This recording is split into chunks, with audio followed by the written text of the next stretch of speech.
Hi guys, welcome back to Move Universe Tamil.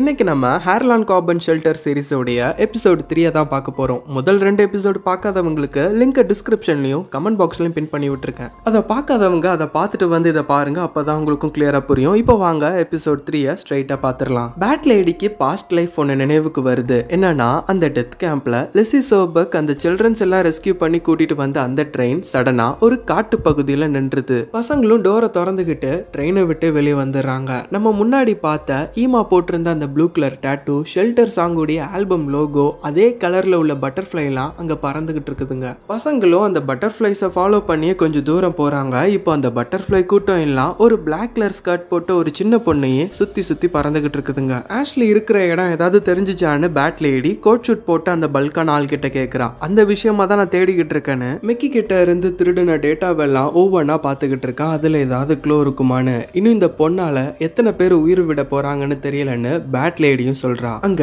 மிக்கியுடைய அம்மாவை திரும்பவும் ஹாஸ்பிட்டல்ல ரீஅட்மிட் பண்ணிடுறாங்க. இன்னொரு பக்கம் ரேச்சல் அந்த ஆக்டோஃபேஸ் கிட்ட இருந்து தப்பிச்சு அந்த அதிர்ச்சியோடவே வீட்டுக்கு வந்துடுறா. அங்க ஸ்கூல்ல ஹிஸ்டரி டீச்சர் அட்டெண்டன்ஸ் எடுத்துக்கிட்டு இருக்காங்க. அப்போ கரெக்டா ரேச்சலும் மிக்கியும் ஆப்சென்ட். இதை நம்ம ட்ராயுடைய ஃப்ரெண்டு பார்த்து அப்படியே ஒரு செல்ஃபி எடுத்து ட்ராய்க்கு அனுப்பிவிட்டுறான். பாத்தியா மச்சான், 2 பேரும் ஒன்னா லீவ் போட்டிருக்காங்கன்னு. இதை பார்த்துட்டு ட்ராயும் கடுப்பாயி அவன் இருந்த கிளாஸ் ரூமை விட்டு வெளியே போயிடுறான். அதே கிளாஸ் ரூம்ல தான் ஈமா அவளுடைய ஒர்க்கை பண்ணிக்கிட்டு இருக்கா. அப்போ ஸ்பூன் அங்க வந்து நின்னுகிட்டு, உனக்கு மிக்கிய பத்தி ஏதாவது தெரிஞ்சிச்சா? இல்லையே. ஏன்னா என் வீட்லயே ஸ்வீட் செஞ்சு அவன் வீட்டுக்கு கொண்டு போனா, ஆனா அவன் வீட்டுல யாரையுமே காணோம். அப்போதான் இதை கண்டுபிடிச்சேன். இந்த பொம்மையை நீ அவன் வீட்டுல இருந்து திருடிட்டியா? இதை ஏன் நீ திருடிட்டேன்னு சொல்ற? பார்க்க அழகா இருந்துச்சுன்னு சொல்லி நான் எடுத்துக்க தான் செஞ்சேன். அதுவும் பர்டிகுலரா இந்த பொம்மையை தேடி கண்டுபிடிச்சு எடுத்திருக்குன்னு நினைச்சா மிக்கி சந்தோஷம் தான் படுவான். கரெக்டு தானே? சரிதான். டீச்சரும் ஸ்பூனை அவனை பெஞ்சில் உட்கார சொல்றாங்க. கொஞ்ச நேரத்துல பெல் அடிச்சு கிளாஸும் முடிஞ்சிருது. அங்க ஷிராவுடைய வீட்டுக்கு ஷிராவுடைய அப்பா அம்மா 2 பேரும் கையில பேக்ஸோட வந்திருக்காங்க. என்ன இன்னைக்கு 2 பேரும் திடீர்னு வீட்டுக்கு வந்திருக்கீங்க? இன்னொரு 5 மணி நேரத்துல இங்க ஒரு பார்ட்டி இருக்கு. என்ன பார்ட்டி? இன்னைக்கு எங்களுடைய கல்யாண நாள். மறந்துருப்பான்னு நினைக்கேன். இதனால என் பேரை மிக்கிக்கும் மைண்ட் ரிலீஃபா இருக்கும்னு ஷிராவுடைய அப்பா சொல்றாரு. அங்க ஸ்கூல்ல ஒரு ப்ரோக்ராம் நடந்துகிட்டு இருக்கு. சீஃப் கெஸ்டா ஒரு செலிபிரிட்டி வந்திருக்காங்க. எல்லா ஸ்டூடெண்ட்ஸுமே சந்தோஷமா என்ஜாய் பண்ணிக்கிட்டு இருக்கும்போது கரெக்டா மிக்கியும் அங்க உள்ள வரான். மிக்கிய பார்த்தோன்னே ஸ்பூனும் ஈமாவும் அந்த ப்ரோக்ராம் விட்டே வெளியே வந்துடுறாங்க. ஏதாவது புதுசா நியூஸ் வந்திருக்கான்னு மிக்கி கேட்கறான். ஏ ஸ்பூன், அவன் கிட்ட அதை காட்டுன்னு ஈமா சொல்றா. மிக்கி, ஐம் சோ சாரி, உன் வீட்டுல இருந்து இதை நான் திருடிட்டேன்னு அந்த கியூட்டான பொம்மையை காட்டுறான். நான் ஆஷ்லி விஷயத்தை பத்தி சொன்னேன். ஓ மிக்கி, நீ ஒன்றும் தப்பா நினைச்சுக்காத, இந்த கியூட்டான பொம்மையை நானே வச்சுக்கிறேன்னு சொல்லிட்டு அவங்க 2 பேரையும் சீக்கிரட்டா ஒரு இடத்துக்கு கூட்டிட்டு போறான். வாவ், இந்த இடமே பங்கமா இருக்கே. ஆமா, இந்த ஸ்கூல்ல நீ இவ்வளவு பெரிய ரூம் எப்படி கண்டுபிடிச்சேன்னு மிக்கி கேட்கிறான். எங்க அப்பா தான் இந்த ஸ்கூல் ஜானிட்டர் ஹெட் ஆச்சு. இது 1950ல கட்டின ஒரு பழைய பாய்லர் ரூம். இந்த ரூமை யூஸ் பண்ணி பல வருஷம் இருக்கும். இந்த ஸ்கூல்ல இப்படிப்பட்ட ஒரு ரூம் இருக்கிறதே பெருசா யாருக்குமே தெரியாது. அதனால இந்த ரூமை சீக்கிரட்டா நீட்டா என்னுடைய ஆய்வு கூடமா மாத்திட்டேன்னு ஸ்பூன் சொல்றான். இப்போ நீ வளவலன்னு பேசாம ஸ்ட்ரைட்டா விஷயத்துக்கு வான்னு ஈமா சொன்னோன்னே ஸ்பூன் அவன் கலெக்ட் பண்ண டீடைல்ஸ் எல்லாத்தையுமே ஒரு பெரிய போர்ட்ல அவங்க 2 பேர்கிட்டையும் காட்டுறான். டிலான் ஷேக்ஸ், ஆஷ்லி 2 பேருமே இதே டவுன்ல ஒரே டேட்ல காணாம போயிருக்காங்க. டிலான் ஷேக்ஸ் டோர்னமெண்ட் முடிஞ்சு காணாம போயிருக்காரு. அண்ட் அடுத்து 27 வருஷம் கழிச்சு ஆஷ்லியும் காணாம போயிருக்கா. ஊர்க்காரங்க எல்லாம் டிலான் ஷேக்ஸோட அப்பா தான் டிலான் ஷேக்ஸை கொன்னுட்டாங்கன்னு நான் கேள்விப்பட்டேன். அது எப்படின்னு மிக்கி கேட்கிறான். ஆமா, பட் அவர் தான் அவருடைய பையனை கொன்னதுக்கான எந்த ஆதாரமே இல்ல. போலீஸும் அரெஸ்ட் பண்ணல. இந்த சம்பவத்துக்கு அப்புறம் அவர் இந்த ஊரை விட்டே போயிட்டாரு. எங்க இருக்காருன்னு கூட தெரியலன்னு ஸ்பூன் சொல்றான். ஒருவேளை டிலான் ஷேக்ஸ் உடைய அப்பா தான் ஆஷ்லியை பிடிச்சி வச்சிருப்பாங்களோன்னு மிக்கி சொல்றான். அப்படி பார்த்தா டிலான் ஷேக்ஸுக்கும் ஆஷ்லிக்கும் என்ன கனெக்ஷன், அதை முதல்ல நம்ம பார்க்கணும். அது எப்படி? ஆஷ்லி எந்த சோசியல் மீடியாலையும் ஆன்லைன்ல இல்ல. அவளை எப்படி கான்டாக்ட் பண்றது எப்படின்னே தெரியலன்னு மிக்கி புலம்பிக்கிட்டு இருக்கான். ஹே காய்ஸ், நம்ம ஆஷ்லியுடைய ஒரு இடத்த நம்ம செக் பண்ணாம விட்டுட்டோம். அவளுடைய கபோர்டுன்னு ஈமா சொல்றா. தென் இந்த 3 பேரும் ஓடி போய் அந்த கபோர்டை ஓபன் பண்ணி பாக்குறாங்க. மொத்தமா எம்டியா இருக்கு. இது எப்படி எம்டி ஆனிச்சுன்னு ஈமா யோசிச்சுக்கிட்டு பின்னாடி திரும்பி நிக்கிறா. ஆமா, அந்த கேமரால எல்லாமே ரெக்கார்ட் ஆயிருக்கும்லா, பட் அந்த ஃபுட்டேஜஸ்லாம் ரொம்ப செக்யூரா இருக்கும்லான்னு மிக்கி கேக்குறான். ஆமா, அதை எடுக்கிறது ரொம்ப கஷ்டம், ஆனா எனக்கு இல்லன்னு ஸ்பூன் சொல்றான். தென் லேட்டரா ஸ்பூன் அந்த ஃபுட்டேஜ் டேப்ஸ் எல்லாத்தையுமே அசால்ட்டா தூக்கிட்டு வந்துடுறான். இந்த ஃபுட்டேஜஸ் எல்லாம் ஒவ்வொன்னா செக் பண்ணலான்னு அவங்களுக்குள்ளேயே ஷிஃப்ட் போட்டு பண்ணலான்னு முடிவு பண்றாங்க. முதல் ஷிஃப்ட்ல மிக்கி தான் அந்த ஃபுட்டேஜஸ் எல்லாத்தையுமே செக் பண்ணிக்கிட்டு இருக்கான். அதுல ஆஷ்லியை பார்த்தோன்னே அவனுக்கு முதல் நாள் நாள் ஸ்கூல்ல அதுவும் ஸ்பானிஷ் கிளாஸ்ல இவங்க ரெண்டு பேரும் பேசிக்கிட்ட கான்வர்சேஷன்லாம் ஞாபகத்துக்கு வந்துட்டு போகுது. தென் அடுத்த ஷிஃப்ட்டுக்கு ஈமா வந்துடுறா. என்ன ஒரு மாதிரி இருக்குன்னு மிக்கிய பார்த்து கேட்க, ஒன்றும் இல்லை அம்மா இப்போ டைம் என்ன 5 மணி ஆயிட்டு, ஐயோ நான் மறந்தே போயிட்டேன், ரேச்சல் கூட ஹிஸ்டரி ப்ராஜெக்ட் பண்ண வேண்டியது இருக்குன்னு சொல்லிட்டு பாய் சொல்லிட்டு கிளம்பிடுறான். அங்க வீட்டுக்கு போனா பார்ட்டி ஸ்டார்ட் ஆகி போயிட்டு இருக்கு. மிக்கி அவன் தாத்தா பாட்டியை பார்த்தோன்னே ரொம்ப சந்தோஷப்படுறான். மாத்தி மாத்தி நலம் விசாரிச்சுக்கிறாங்க.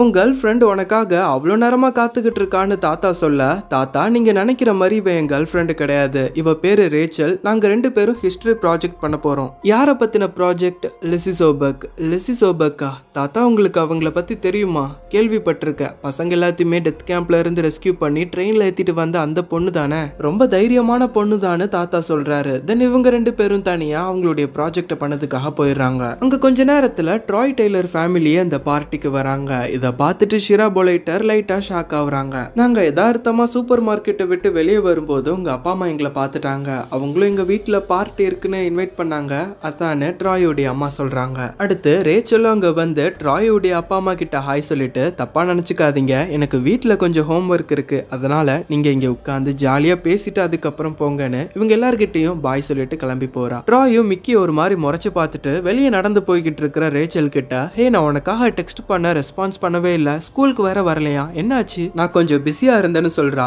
எது மிக்கி வீட்டுல பிஸியா இருந்தியா? ஹே நான் ஹிஸ்டரி ப்ராஜெக்ட் பண்ணதுக்காக மட்டும்தான் இங்க வந்தேன், நானே பல ஸ்ட்ரெஸ்ல இருக்கேன் அப்படின்னு சொல்லிட்டு அவ பாட்டுக்கு திரும்ப நடந்து போய்கிட்டு இருக்கா. ஹே ரேச்சல் இங்க பாரு, உனக்கு ஏதாவது மனசு விட்டு பேசணும்னு நினைச்சுன்னா என்கிட்ட சொல்லு சரியான்னு அவளை கட்டி பிடிச்சு ஆறுதல் சொல்றான். சரின்னு சொல்லிட்டு அவ திரும்பவும் நடந்து போகிறா. ஹே நீ ஏன் இப்படி பறக்குறன்னு ட்ராய் அவ கையை பிடிச்சு கூப்பிட, நேத்தி அவ ஆக்டோபஸ் கிட்ட இருந்து தப்பிச்ச அந்த பதட்டத்தோட தெரியாதனமா ட்ராயுடைய கண்ணத்திலேயே அரைஞ்சி இங்க இருந்து போன்னு சொல்றான். ட்ராயும் கண்ணத்தை தடவிக்கிட்டு நிக்கிறான். ஹே சாரி ட்ராய், நான் ஏதோ ஒரு டென்ஷன்ல உன்னை தெரியாதனமா அடிச்சிட்டேன்னு ட்ராய் கிட்ட மன்னிப்பு கேட்க, ட்ராயும் ஒன்னும் சொல்லாம அங்க இருந்து போயிடுறான். லேட்டரா மிக்கியோடைய தாத்தா பாட்டி, மிக்கியோடைய அத்தை, ட்ராயுடைய ஃபேமிலி இவங்க எல்லாருமே வெளியே ஜாலியா உட்கார்ந்து பேசிக்கிட்டு இருக்காங்க. மிக்கியோடைய தாத்தாவும் மிக்கியோடைய அப்பா பிராட் பொலைட்டர் அவர் சின்ன வயசுல பண்ண குறும்புத்தனம் ஃபன்னான நிகழ்வெல்லாம் பத்தி சொல்லிட்டு அவர் எமோஷனல் ஆகி வீட்டுக்குள்ள போயிடுறாரு. அடுத்ததா ட்ராய் டெய்லர் ஷிரா பொலைட்டர் கிட்ட, நீங்க எப்படி எங்க அப்பாவை ஹைஸ்கூல்ல மீட் பண்ணீங்க அதை பத்தி சொல்லுங்களேன்னு கேக்குறான். அதுக்கு ட்ராயோடைய அப்பா, நீ கொஞ்சம் அமைதியா இருன்னு சொல்றாரு. இருக்கட்டும் இதுல என்ன இருக்குன்னு ஷிரா சொல்றாங்க. நீங்களும் என்னுடைய அம்மாவும் ஹைஸ்கூல்ல இருந்தே பெஸ்ட் ஃப்ரெண்டு, உங்களுக்கு ஒண்ணு வியர்டா ஃபீல் ஆகலையா? உங்களுடைய எக்ஸ் பாய் ஃப்ரெண்ட் உங்களுடைய பெஸ்ட் ஃப்ரெண்டை கல்யாணம் பண்ணிக்கிட்டது. ஹே ட்ராய் இப்போ எதுக்கு இந்த கேள்வி எல்லாம் கேட்டுக்கிட்டு இருக்குன்னு ட்ராயோடைய அப்பா கேக்குறாரு. ஹே கேட்கட்டும் இதுல என்ன இருக்குன்னு ஷிரா சொல்றாங்க. நான் கிராஜுவேஷன் ஆனக்கு அப்புறம் வேலை விஷயமா இந்த ஊரை விட்டு வெளியூருக்கு போயிட்டேன், இதனால நானும் உங்க அம்மாவும் ஹைஸ்கூல்ல பண்ணிக்கிட்ட பெட் கேன்சல் ஆயிருச்சுன்னு சொல்றாங்க. அந்த திருப்பம் தான் ஹேனாவும் கென்னும் அவங்களுடைய வண்டர்ஃபுல்லான வாழ்க்கைய ஒன்னா வாழ்ந்துகிட்டு இருக்காங்க, கூடவே அவங்களுடைய அழகான பையனோடன்னு ஷிராவுடைய அம்மா சொல்றாங்க. மா நீங்க இப்போ எதை பாயிண்ட் பண்றீங்கன்னு ஷிரா கேக்குறாங்க. இல்ல டைம் ஒரு லைஃபையே திருப்பி போடுதுல, அதுக்கு உதாரணம் நீதான். நீ ஒரு லாயரா நல்லா செட்டில் ஆகியிருக்க, ஆனா அதுக்கு எதிர் விளைவா உன்னுடைய கர்ப்பப்பை எக்ஸ்பயர் ஆகி இப்போ உனக்கு பேரண்டிங் ஸ்கில் இல்லாம இருக்கிறத நினைச்சா எனக்கு வருத்தமா இருக்குன்னு சொல்றாங்க. நான் அதுக்கு கவலைப்படலாமா, எனக்கு பசங்களும் வேணாம், நான் நல்லா தான் இருக்கேன்னு சொல்லிட்டு ஷிரா பொலைட்டர் அங்க இருந்து போய் வீட்டுடைய ரூஃப் டாப்ல உட்காந்துக்கிட்டு ட்ரிங்க் பண்ணிக்கிட்டு இருக்காங்க. அடுத்து ட்ராயுடைய அம்மாவும் மேல வந்து அப்செட் ஆகி உட்கார்ந்து இருக்கிற ஷிரா பொலைட்டருக்கு ஆறுதல் சொல்லிட்டு ஜாலியா உட்கார்ந்து பேசிட்டு இருக்காங்க. வீட்டுக்குள்ள மிக்கியோடைய தாத்தாவும் பாட்டியும் அவங்களுடைய பையன் பிராட் பொலைட்டர் இறந்து போனதை நினைச்சு இப்போ வரைக்கும் வருத்தப்பட்டு பேசி புலம்பிக்கிட்டு இருக்காங்க. இவங்க பேசிக்கிட்டு இருக்கிறத பார்த்துட்டு மிக்கிக்கு சடனா ஒன்னு ஞாபகத்துக்கு வருது. ஃபாரஸ்ட் கேம்ப்ல அதுவும் நைட் டைம்ல மிக்கியோடைய அப்பா பிராட் பொலைட்டர் ஓடுற தண்ணியில ரத்த கரையெல்லாம் கழுவிக்கிட்டு இருக்காரு. இதை நம்ம மிக்கி பார்த்துட்டு, கையில என்ன ரத்தம், அம்மா வேற எங்கன்னு மிக்கி கேக்குறான். அம்மாக்கு ஒன்றும் இல்லை, அவங்க நல்லா தான் இருக்காங்க, நம்ம இப்போ கிளம்புறோம், நான் வேணா பேக் பண்ணவா? பேக் பண்ணதுக்கெல்லாம் டைம் இல்லை, நம்ம இப்போவே கிளம்புறோம். பா நீங்க என்னை பயமுறுத்துறீங்க, என்ன ஆச்சுன்னு அவன் கேட்குறான். இங்க பாரு மிக்கி,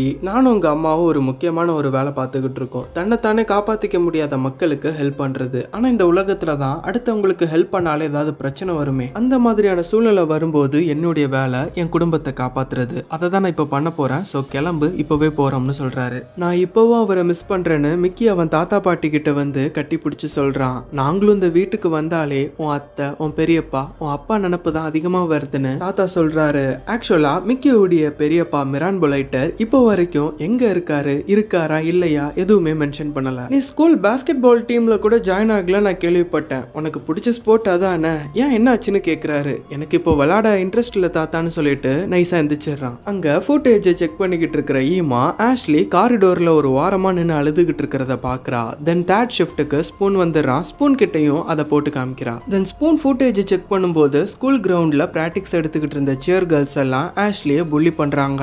ஆஷ்லியும் ஒருத்தி அங்க இருந்து தள்ளி விட்டுட்டு அங்க இருந்து ஓடி போயிடுறா. அங்க வீட்டுல பார்ட்டி முடிஞ்சதுக்கு அப்புறம் மிக்கி குப்பையெல்லாம் குப்பை தொட்டியில போடுறதுக்காக வெளியே வரான். அப்போ வெளியே மிக்கியோடைய அத்தை ஷிரா பொலைட்டர் பாஸ்கெட் பால் விளையாண்டுகிட்டு இருக்காங்க. ஷிரா பொலைட்டரும் மிக்கியை பார்த்துட்டு நீயும் ஒரு சின்ன கேம் விளையாட வரியான்னு கூப்பிடுறாங்க. தென் அவனும் விளையாட வரான். ரெண்டு பேரும் ஜாலியா பேசி விளையாண்டுகிட்டு இருக்கும்போது ஸ்பூன் கிட்ட இருந்து மெசேஜ் வருது. நாங்க ஒரு விஷயத்தை கண்டுபிடிச்சிருக்கோம், கொஞ்சம் பாய்லர் ரூம்க்கு வாயன்னு போட்டிருக்கான். மிக்கியோடைய அத்தை மிக்கியோடைய முகத்தை பார்த்துட்டு உன் ஃப்ரெண்ட்ஸ் தானே போயிட்டு வான்னு சொல்றாங்க. சோ மிக்கியும் பாய்லர் ரூம்க்கு போறா. அங்க ஸ்பூன் இது ஆஷ்லி காணாம போய் 3 மணிக்கு கிடைச்ச ஃபுட்டேஜ்னு அதை பிளே பண்ணி காமிக்கிறான். அந்த டைம்லயே ஒரு மர்மமான ஒரு ஆளு ஆஷ்லியோடைய கபோர்டை திருட்டுத்தனமா ஓபன் பண்றான். ஆனா அப்போவே கபோர்டு எம்டியா இருக்கு, அந்த ஹிப்போ மேக்னெட்டை தவிர அதை மட்டும் எடுத்துக்கிட்டு கிளம்புறான். இது ஆக்டோஃபேஸ் தான் மிக்கி நினைச்சுக்கிட்டு இருக்கான். ஆனா அதான் கிடையாது, கோட் ஷூட் போட்டு அந்த பல்கான ஆளு. அப்போ பேட் லேடிக்கு தான் எல்லா உண்மையும் தெரியும், நான் அங்க போய் கேட்க போறேன்னு மிக்கி கிளம்புறான். நானும் அவன் கூட வரேன்னு ஸ்பூன் சொல்ல, இல்ல நீங்க இங்கே இருங்க நான் மட்டும் தனியா போயிட்டு வரேன்னு மிக்கி பேட் லேடியுடைய வீட்டுக்கு போய் கதவு தட்ட பாக்குறான். கரெக்டா